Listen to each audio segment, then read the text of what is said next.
Hey guys, in this video I'm going to give you my thoughts on the Powermatic PF31 power feed for table saw, shapers and routers and planers, or joiners, sorry.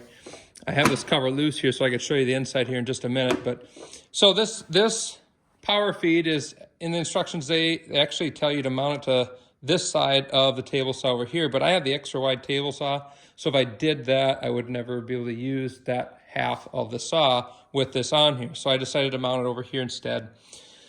One of the drawbacks about this power feed is it is extremely heavy. So if you want to just pop it off, it's not a simple task. You're going to have to take it off in several pieces. I take this off first, and then I'll take this off, and it probably takes me about 15 minutes to take it off, and then 15 to put it back on. This probably weighs, I don't know, about 50, 60 pounds, while this part over here probably weighs about 30, this assembly. So it means that it is very well built. What isn't well built is this cover. As you can see, it's plastic. Unfortunately, everything else is in great, like, it's all made out of metal, but they decided to go cheap here, and they did this cover out of plastic. Well, when it arrived in the mail, this was busted on it. And this is like a $130, $150 cover, so I decided not to replace it. So under this side here, you have a couple of grease zerks where you can grease the power head here. So it has 4 different speeds. You got your rabbit and your turtle, but then you can also switch these 2 gears around, and that'll give even slower speeds than what you got going on now. So it has 4 different speeds. It's easy to switch between these 2 speeds. This one's a little bit more in depth. You got to take a wrench and take those nuts off and then swap those gears out. It's pretty easy to do. It just takes more time than just flipping a switch. Pop this back on here.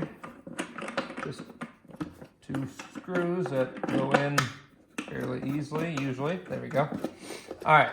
So if you want to make adjustments on this, it's pretty easy to do. Loosen this guy up right here, then you can swing this guy around. If you loosen this one up, then you can go up and down with it. You loosen this guy up over here, which you can't really see. This guy right here. Then you can turn the wheel on the back side to move this in and out. Then there's also the ability to rotate this and rotate this. So if you needed to turn it sideways and swing this whole thing around like this for a shaper, it works great for that too. You just loosen up this guy right here, and you can pivot it here, and then you can pivot it here as well. So here you have your, let's see if you can see that. There's a switch up here. That's your forward and reverse. Turn it on one way. You gotta wait for it to stop completely. Now it's going the other way. And then for switching the speeds, you gotta have it running, and you just simply turn it. Sometimes it doesn't like to lock in. It can be finicky. But you just gotta make sure it clicks all the way. I've had it pop out of gear before, which can be annoying. So right now I've got it at the fastest setting that you could set it at. I'm gonna run a board through just to give you a quick little demonstration of how quick it goes. So it's not super fast, but it's also not real slow. So there's some times where I wish it would go a little faster, and rarely have I wished that I could go slower with it. I mean, when you go from fast to slow, I'll do it on slow here for you too, just so you could see. Now switch the gear here to turtle, and that's gonna be your slower setting. Now, I don't ever switch the gears around because that's gonna make slow even slower. And the fast speed is going to be probably a little faster than what you just saw. But I have I think it's either a 3-horse or a 5-horse motor. I bought the biggest motor that this comes with, and I don't have any struggle, even when I'm doing 2x material, of ripping stuff down. It's very powerful. The wheels on it grip very well. I like that. Compared to the Grizzly one I have, this one grips a lot better. So I'll show you the wheels here. Come around the side, you can see the table saw took a bite out of this guy right here a couple of times, and then back here as well. I found that if you don't have this guy tightened up all the way and you send a board through and something goes wonky and this guy spins, it takes a bite out of your wheels. So make sure you get that guy tightened down super well so you don't have that issue. Overall, I'm very well pleased with this power feed. I have run thousands of board feet through it. These are all pieces that I had rough sawn lumber, ran them through the planer, then I straight line ripped them with this power feed on the table saw, and I also did the dado with it as well. So with this, the other nice thing about this that I like is I have a bar that I had made, or an extension for my rail here that's 2 inches wide, and it's about 12 feet long. So basically that extends this stop out, and I can put a crooked board against here and be able to rip it down and get a nice straight edge on the one side.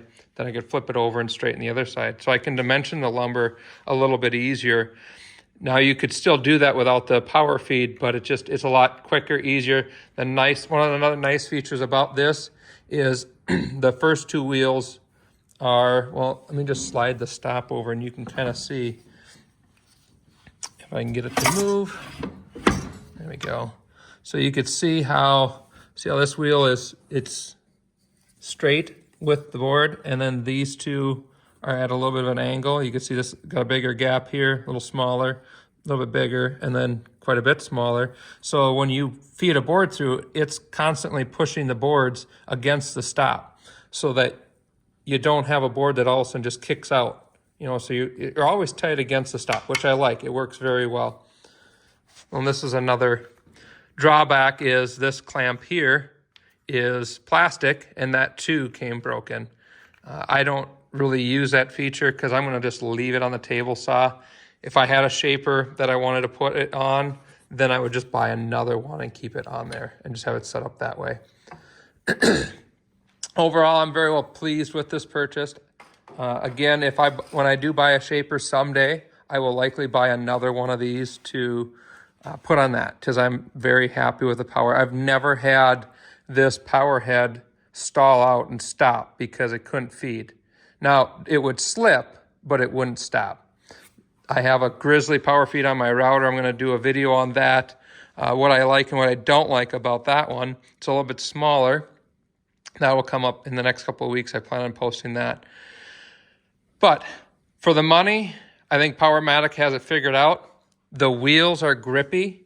They're not slippery, so they grip very well. And it's got good power, and the speed is pretty good on this machine. Very well pleased. I'd give it a thumbs up. If you're looking to get a power feed, I would recommend this one. I think I bought mine from acmetools.com.